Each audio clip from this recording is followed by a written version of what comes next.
नमस्कार साथियों, आज आपको मैसेज राइटिंग के बारे में जानकारी देंगे कि किस तरीके से एक मैसेज राइटिंग की जाती है। कई बार ऐसा होता है कि घर पे फ़ोन आया है आपके फादर के लिए, लेकिन आपके फादर कहीं मॉर्निंग वॉक पे गए हुए हैं और वो फ़ोन रिसीव नहीं कर पाते, उसकी जगह आपको फ़ोन रिसीव करना होता है। और जो व्यक्ति जिसने आपको फ़ोन किया है वो आपके फादर को कोई मैसेज कन्वे करना चाहता है। अब वह आपके फादर का मैसेज आपको मिल गया। अब आपकी ड्यूटी बनती है कि आप उस मैसेज को अपने फादर तक किस तरीके से कन्वे करते हैं। इसी चीज़ को मैसेज राइटिंग का नाम दिया गया है। तो मैसेज राइटिंग क्या होती है, इसकी डेफिनेशन कुछ इस तरीके से दी जा सकती है कि ए वर्बल और written form of communication send to or left for a recipient who can not be contacted directly.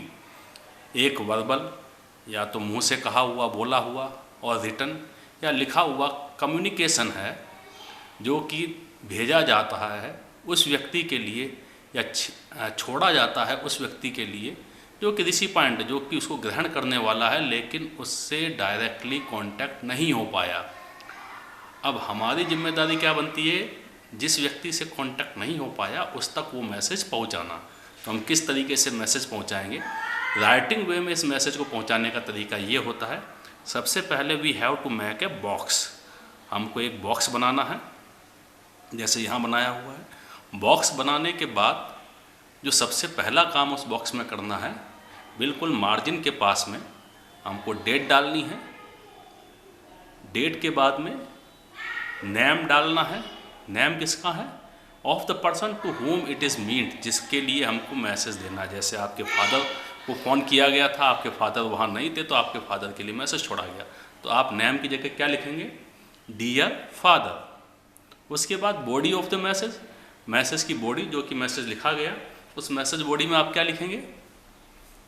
किसने कॉल किया, क्यों कॉल किया, क्या उसकी फॉलोअप रिक्वायरमेंट थी, वो क्या इस बात से कहना चाहता था, उसके मैसेज छोड़ने का रीज़न क्या था। ये सारी इम्पोर्टेंट पॉइंट आपके उस मैसेज में आने चाहिए।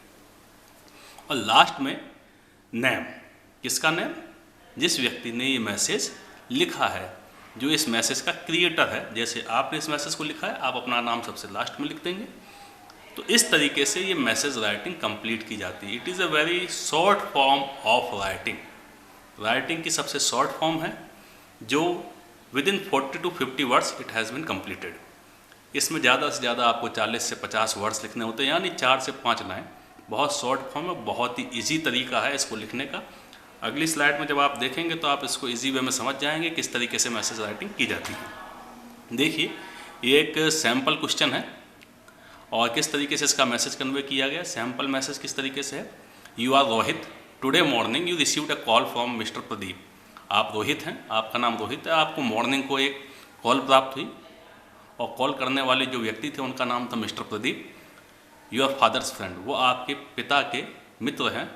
Your father was on his morning walk, जब उन्होंने फ़ोन किया मिस्टर प्रदीप ने, उस समय आपके पिताजी घर पे मौजूद नहीं थे, वो मॉर्निंग वॉक के लिए गए हुए थे।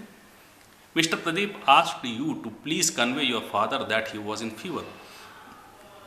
मिस्टर प्रदीप ने आपसे कहा कि आपके पिताजी तक उनका ये मैसेज कन्वे कर दें, उनके पास तक ये मैसेज पहुंचा दें कि वो बुखार से पीड़ित हैं। He is not in a position to go to the office today, और वो इस स्थिति में नहीं है कि आज वो ऑफिस जा सकें। He asked your father to inform the managing director about it, और उन्होंने यह भी कहा कि आप अपने पिताजी को यह भी इन्फॉर्म कर दें कि इस बारे में, इस बात की सूचना कि वो बुखार से पीड़ित हैं, वो ऑफिस नहीं आ सकते, इस बात की सूचना किसको देनी है? आपके ऑफिस के मैनेजिंग डायरेक्टर तक भी ये सूचना पहुंचानी है। यह मैसेज कन्वे किया गया। किसने कन्वे किया? प्रदीप ने, जो कौन है? आपके फादर के फ्रेंड हैं। उन्होंने आपके फादर के लिए मैसेज छोड़ा, लेकिन ये बात सुनी किसने? रोहित ने। अब रोहित को मैसेज क्रिएट करना है। It is the duty of Rohit to convey the message. अब वो मैसेज कैसे कन्वे करेगा? सबसे पहले you have to write down message and underline it. उसके बाद में जिस डेट को वो मैसेज आपको रिसीव हुआ वो डेट डालनी है। जैसे 12 अप्रैल 2020 को रिसीव हुआ, यहाँ पे डाल दीजिए। किस टाइम रिसीव हुआ, यहाँ टाइम भी डाल दीजिए 10 AM। अब कन्वे किसको करना है, फादर को। तो सबसे पहले आप यहाँ क्या लिखेंगे, डियर फादर, कॉमा लगाइए और मैसेज लिखना स्टार्ट कीजिए कि क्या मैसेज आपको रिसीव हुआ, किसने मैसेज दिया और उस मैसेज को देने का रीज़न क्या था। जैसे today morning some mister Pradeep called up when you were out on morning walk. आज मॉर्निंग को मिस्टर प्रदीप ने कॉल किया जब आप मॉर्निंग वॉक को गए हुए थे। He has left a message for you that he won't go to office today. उन्होंने एक मैसेज आपके लिए छोड़ा है कि वो आज ऑफिस नहीं आ पाएंगे। He is in fever. उसका रीज़न क्या है कि वो फीवर से, बुखार से पीड़ित हैं। He has requested you to inform the managing director on his behalf and get the leave granted for him. उन्होंने कहा कि आप उनकी तरफ से मैनेजिंग डायरेक्टर को भी ये इन्फॉर्मेशन दे दें और लीव की एप्लीकेशन के बारे में भी उन्हें बता दें। He will submit the leave application when he goes to the office. और जब वो ऑफिस पहुंचेंगे तब अपनी लीव एप्लीकेशन वो सबमिट कर देंगे। ऐसा मैसेज उनके द्वारा छोड़ा गया। अब लास्ट में आपका नाम आ जाएगा क्योंकि आपने मैसेज लिखा है, आपका नाम है रोहित, तो यहाँ लास्ट में अपना नाम लिख दीजिए। So this is an example. चलिए एक और एग्जाम्पल देखते हैं। ये यहाँ पर कन्वर्सेशन है, दो बच्चों के बीच की बातचीत है। जो बातचीत हुई है उस बातचीत को आपको मैसेज में कन्वे करना है। किस तरीके से करते हैं देखिए। Read the following conversation carefully. क्या कन्वर्सेशन है, राम क्या कहता है, I am Ram a friend of Mohan, where is he. Ram मिलने आया है अपने फ्रेंड मोहन से और पूछ रहा है कि वो कहाँ है। राम को रिसीव किसने किया, सोहन ने। सोहन कहता है he has gone to the market, can I help you please. वो तो बाजार गया है, क्या मैं आपकी कुछ मदद कर सकता हूँ। राम कहता oh sure, please convey to him that today's music classes shall remain suspended because the teacher is not well. Ram ये कहना चाहता है कि मेरा ये मैसेज मोहन तक कन्वे कर दीजिए कि आज की जो म्यूज़िक क्लासेस है वो स्थगित कर दी गई हैं क्योंकि टीचर जो है वो ठीक नहीं है, उसकी तबीयत ठीक नहीं है, इसलिए उसने आज म्यूजिक क्लास लेने से मना कर दिया है। तो ये मैसेज उसको कन्वे करना था मोहन को, लेकिन मोहन वहाँ घर पे था नहीं, तो उसने सोहन को ये मैसेज दिया और क्या कहा, the same will be held on Sunday. और यह म्यूज़िक क्लास आज की बजाय संडे को ली जाएगी। Would you please pass this message to him, क्या आप ये मैसेज उस तक पास कर देंगे। सोहन कहता है ओ श्योर, हाँ बिल्कुल ऐसा मैं करूँगा। Ram thank you. अब सोहन को मैसेज कन्वे करना है किसको, मोहन को। As Sohan is going to his tuition classes he needs to write the message for Mohan. क्योंकि सोहन भी उस समय ट्यूशन क्लास के लिए जा रहा था, इसलिए उसने मोहन के लिए मैसेज लिख करके छोड़ दिया। अब किस तरीके से लिख करके छोड़ा वो आपको लिख के बताना है, कैसे मोहन के लिए सोहन ने मैसेज लिखा होगा। आप कोशिश करिए। उसके बाद हम नेक्स्ट स्लाइड देखते हैं कि किस तरीके से सोहन ने मोहन को मैसेज लिखा होगा। चलिए आइए देखते हैं नेक्स्ट स्लाइड में कि किस तरीके से सोहन ने मोहन के लिए मैसेज कन्वे किया, कैसे उसने लिखा इसको। देखिए पहले एक बॉक्स बना दीजिए, मैसेज, डेट डाल दीजिए 20 अप्रैल 2020, टाइम डाल दीजिए जिस टाइम वो मैसेज लिखा गया, डियर मोहन, क्योंकि मोहन के लिए मैसेज था तो मोहन का नाम आएगा। Today your friend Ram called upon you when you had been to the market. आज राम ने तुमको बुलाया था, तुमको बुलाने आया था जब तुम बाजार गए थे। He said that your music classes shall remain suspended because your teacher is not well. उसने यह मैसेज दिया है कि आपकी म्यूज़िक क्लासेस आज सस्पेंड कर दी गई हैं क्योंकि आपका टीचर ठीक नहीं है, उसकी तबीयत ठीक नहीं। The same will be held on Sunday. और ये म्यूज़िक क्लास अब संडे को ली जाएंगी। तो ये एक शॉर्ट मैसेज है। ये मैसेज कन्वे किया गया, किसने कन्वे किया, सोहन ने। किसको किया, मोहन को। तो जिसको कन्वे किया उसका नाम ऊपर, जिसने लिखा है इस मैसेज को उसका नाम नीचे। तो लिखने वाले का नाम हमेशा लास्ट में आप लिखिए, सोहन। तो इस तरीके से ये short form of writing is called message.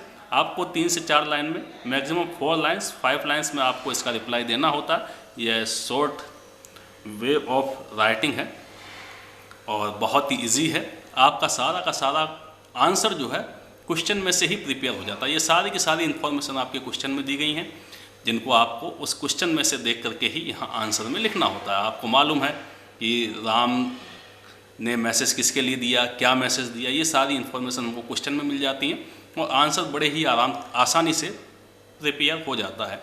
इसलिए ये सबसे इजी और सबसे ईजीएस्ट क्वेश्चन होता है जिसका हम आसानी से आंसर दे सकते हैं, क्योंकि सारा का सारा आंसर एक क्वेश्चन में हमको मिल जाता है। आइए देखते हैं नेक्स्ट। अब यह एक कन्वर्सेशन है अजीत और शशि के बीच की।